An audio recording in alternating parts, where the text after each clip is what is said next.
여러분 안녕하십니까? KBC 8시 뉴스입니다. 이재명 더불어민주당 대표에 대한 체포 동의안이 가까스로 부결됐습니다. 하지만 찬성표가 반대표보다 많을 정도로 민주당에서 이탈표가 대거 발생했습니다. 민주당 지도부가 당혹스러움을 감추지 못하고 있는 가운데 이 대표의 거취를 둘러싼 내홍과 후폭풍이 예상됩니다. 이계혁 기자가 보도합니다.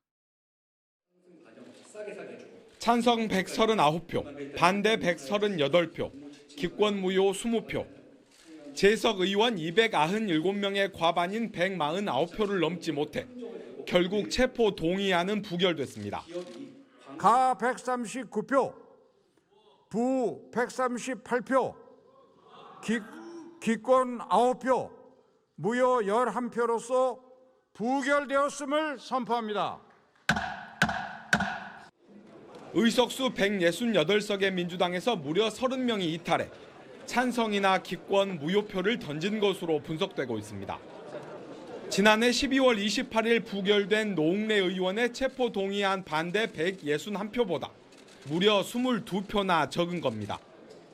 압도적 부결을 기대했던 민주당 지도부는 극심한 혼란에 빠져들었고 이재명 대표에 대한 리더십도 타격이 불가피하게 됐습니다.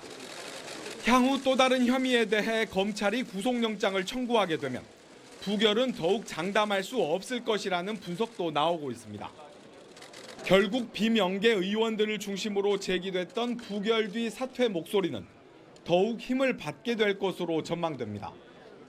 다만 여전히 친명계가 민주당을 장악하고 있는 만큼 일각의 사퇴 요구를 일축하고 강경 노선을 걸을 가능성도 있습니다.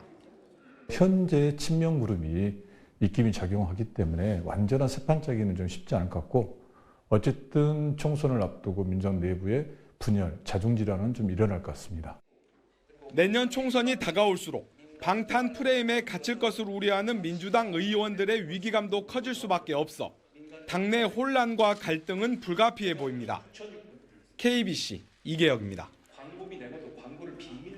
여수의 양식장에서 120만 마리가 넘는 물고기들이 집단 폐사했다는 소식 전해드렸는데요.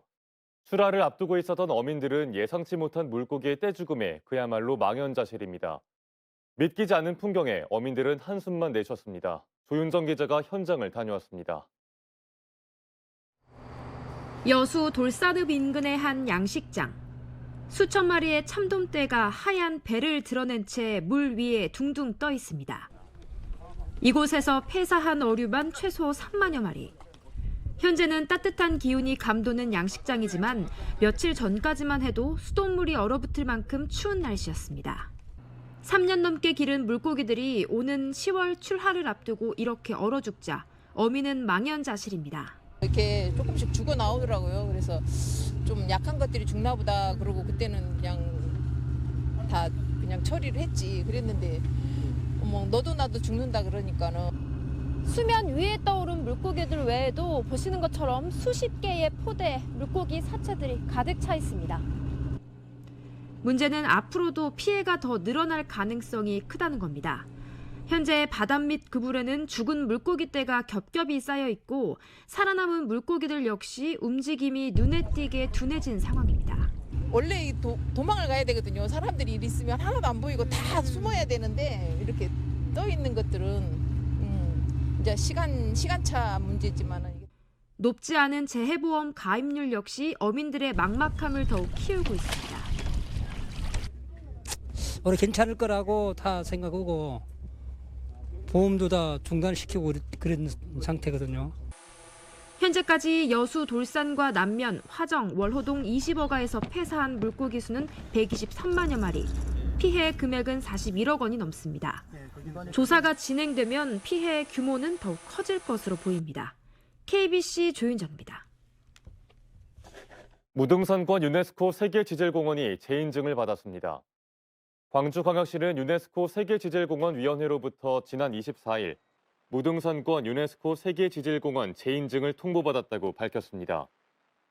이로써 무등산권은 지난 2018년 처음으로 세계지질공원 인증을 받은 이후 이번 재인증을 통해 오는 2026년까지 지위를 유지하게 됐습니다.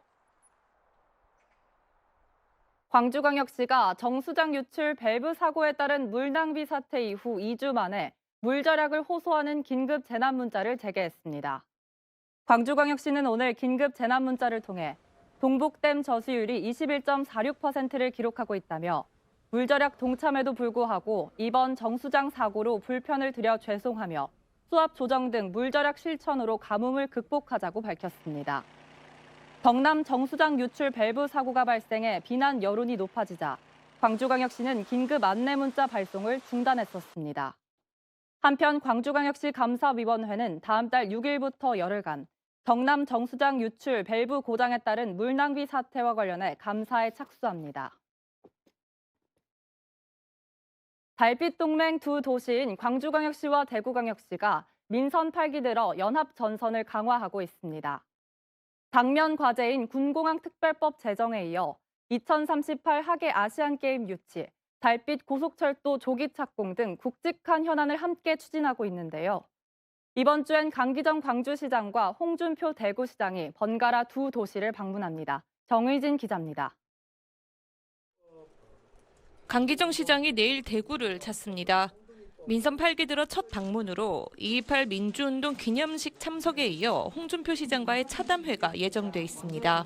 작년 11월에 강기정 시장님과 홍준표 시장님께서 만나서 일단 4가지 사안에 대해서 협약을 이뤘고요. 경제 위기랄지 인구 침체랄지 이런 것들을 이제 돌파해야 되기 때문에 양 시장님께서 모여서 또 공직자들이 모여서 머리를 맞대고 홍 시장도 취임 이후 두 번째로 이번 주말 광주를 찾습니다.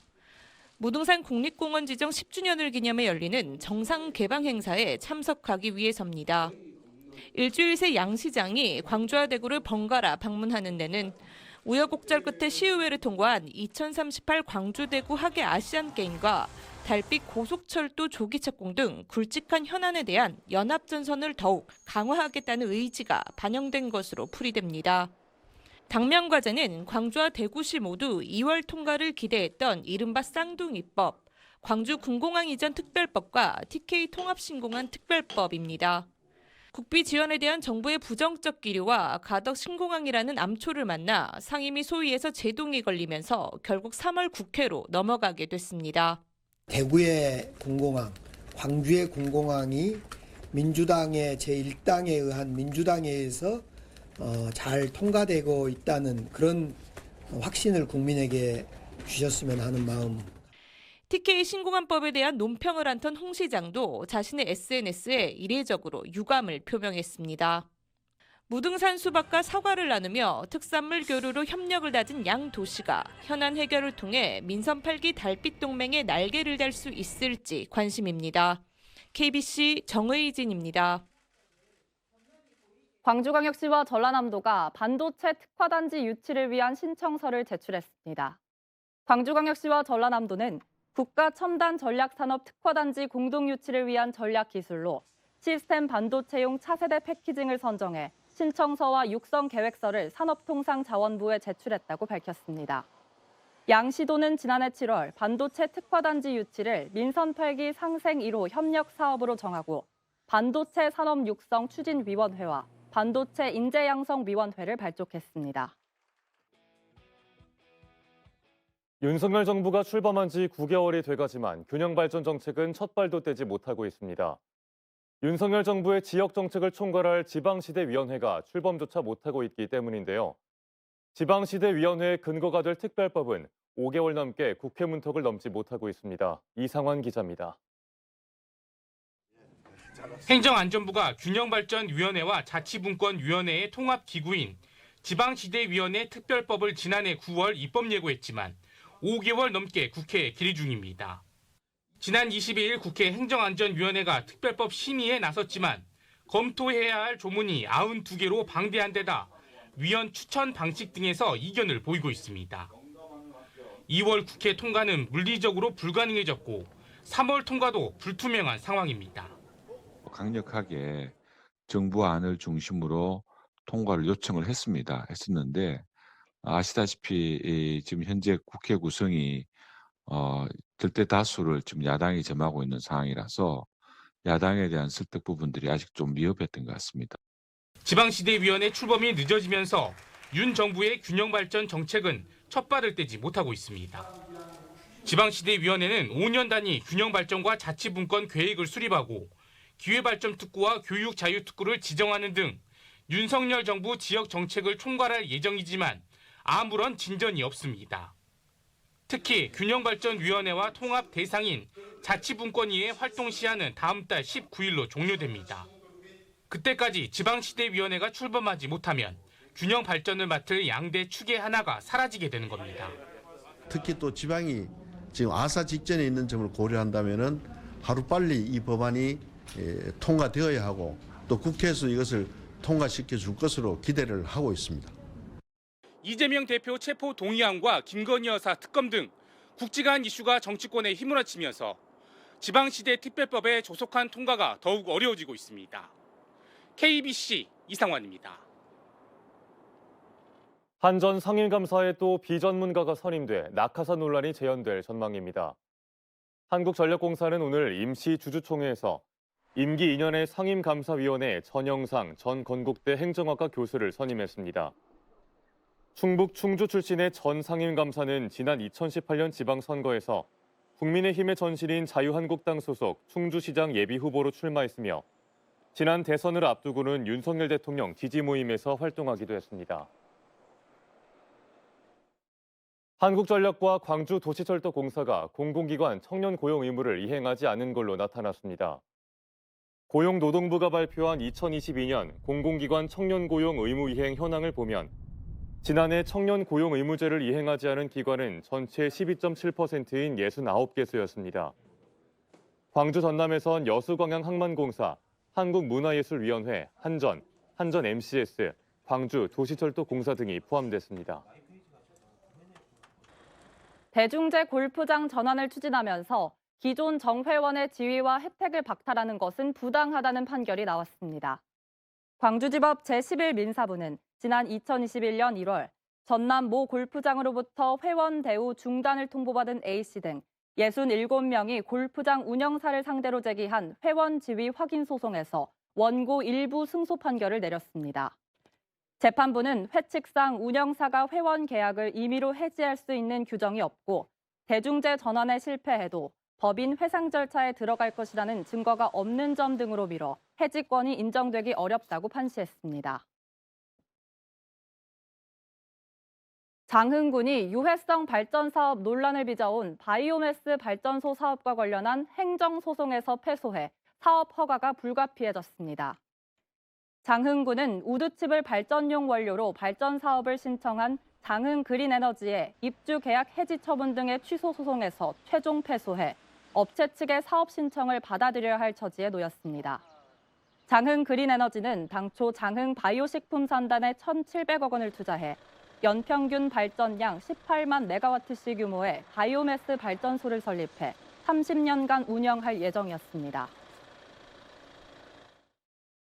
건조한 날씨 속 광주와 전남 곳곳에서 화재가 잇따랐습니다. 오늘 오후 3시쯤 광양시 광양읍의 한 컨테이너 창고에서 불이 나 인근 철물점으로 옮겨 붙는 등 건물 2동이 탔지만 다행히 인명피해는 없었습니다. 아침 6시 30분쯤 광주광역시 덕흥동의 한 고물 야적장에서 불이 나 불삭기 한 대를 비롯한 중장비가 타든 등 소방서 추산 약 5,600만 원의 재산 피해가 발생했습니다. 새벽 3시 30분쯤 영암군 3호읍의 2층짜리 건물에서 난 불로 60대 외국인 여성이 2도 화상을 입고 병원으로 옮겨졌습니다. 광주 디자인 비엔날레가 디자인을 만나다라는 주제로 오는 9월 7일부터 11월 7일까지 62일 동안 펼쳐집니다.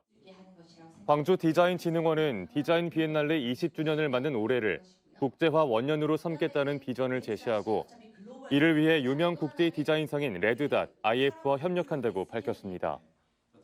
제10회 디자인 비엔날레는 기술과 라이프스타일, 컬처, 비즈니스 등 4가지 섹션으로 나뉘어 광주 비엔날레 전시관을 포함한 광주 일대에서 열립니다.